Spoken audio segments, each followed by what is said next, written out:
Have you ever wondered if your life would have been slightly different if you've been given a different first name? Do you love your name or hate it or really think about it? Well, today we're delving into French stereotypes and rules when it comes to first names. For more on that, we can bring in Solange Mougin. Solange, why are we talking about this today? Well, June 3rd is the feast or saint day of Kévins. And arguably, Kévin is the most stereotyped name in France, but also elsewhere in Europe. It is not uncommon to hear, oh, he's a Kévin, that one. C'est un Kévin, celui-là. You could even say that Kévin is a bit of like Karen in the U.S. It's a first name that is so steeped in judgment and stereotypes that it's actually kind of hard to be a Kévin or a Karen. But that is just the tip of the iceberg. What about Mohammed or Dylan or Régis or Jennifer with one N? So I'm going to explain how and why the name Kévin went from number one in France to a joke of someone who's not too smart to use the stereotype. And then we'll get into the very specific rules in France about what you can and cannot name your child. But first, the Kévins. Despite its associations with the United States, with stars like Kevin Costner and Kevin McAllister, the main character of Home Alone, Kévin is actually originally an Irish name that's pronounced Kévin. And it means handsome birth. It was rarely given before the 20th century in Ireland, and it peaked in the US in the 1960s, and it wasn't until the 1980s and 90s that it became popular here in Europe. So much so that in 1991, over 14,000 boys were named Kévin in France, making it the number one name. And it remained highly popular for around 5 years or so, but then it went downhill and quite quickly from there. Today, it has a reputation of being a name associated with a lower socioeconomic class. There are others like Jordan, Dylan, Cindy, Jessica. Kévins, though, in particular, have somewhat been a sort of accepted source of national mockery. It's so accepted and obvious here that the novelist Igor Gran wrote the novel The Revenge of Kévin, where his main character became obsessed with his name, believing that he knew his place, that he, as a Kévin, could not be an intellectual. I learned that Kévins had lower results on the baccalaureate than those not named Kévin. Were they weighed down by their name because they know its stereotypes? Is it a social marker, like a stain, or a ball and chain that they carry? Is it bad luck? And this stereotype, it is not just in France. In Germany, there's an app called the kevinometer to test the Kevinism of a first name for parents, to test the stereotypes. And as Der Spiegel tells us in an article from nearly a decade ago, Kévin is not a name, but a diagnosis. They refer to a study that shows that teachers, like most of us, make unconscious judgment calls about names. And those prejudices, well, they have very real-life effects. The sociologist and Sarclay professor Baptiste Coulmont has regularly studied the number of honors and high honors on the baccalaureate according to one's first name.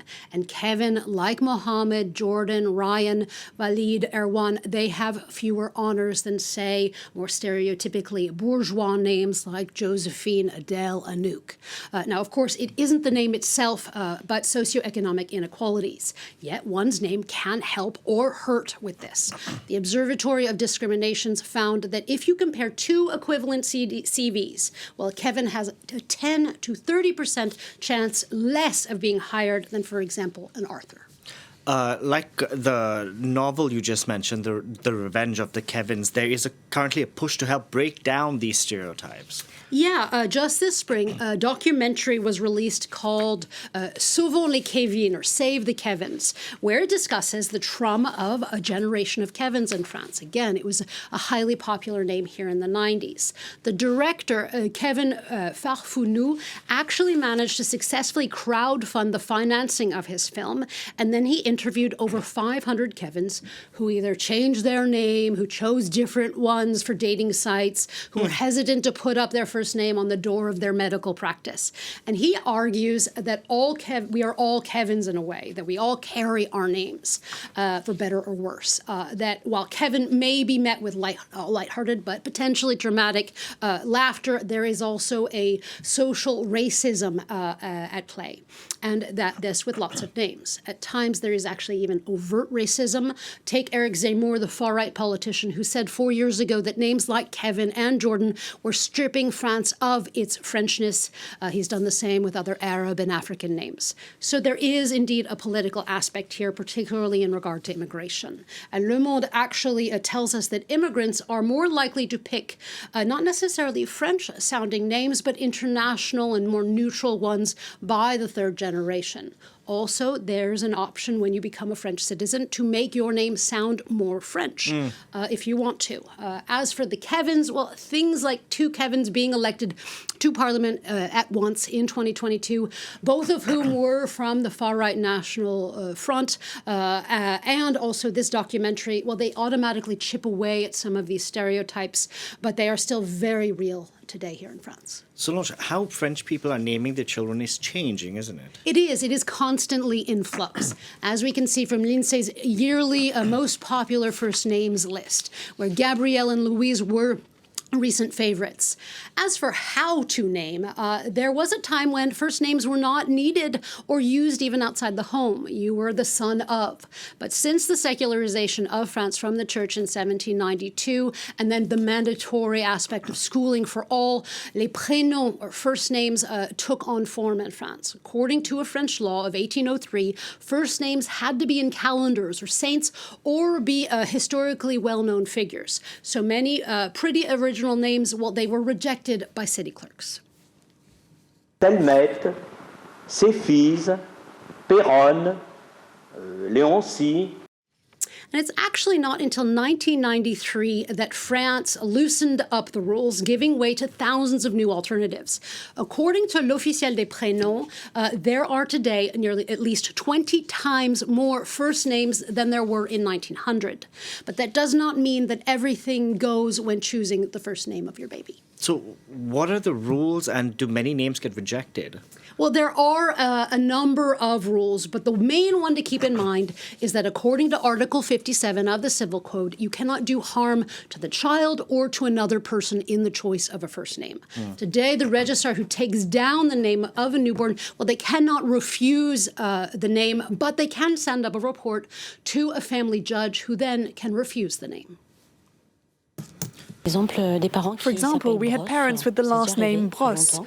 This was a long time ago. Their name was Brosse and they wanted the first name to be Adam. That's an example that's not possible. Brosse à dents or toothbrush, it's a no. Adam, c'est non. Now, there have been many publicized cases of refused names, such as MJ, initials that aren't allowed even if you are huge Michael Jackson fans.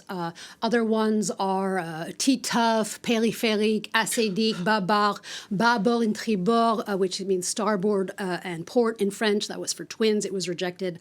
All of these names have been rejected, as has Griezmann and Mbappé. Nonetheless, it is quite rare beyond those names for names to be rejected. For those parents wanting to joke around, I guess it's better to stick with the famous French Madame, Monsieur riddles and jokes rather than name your kids them.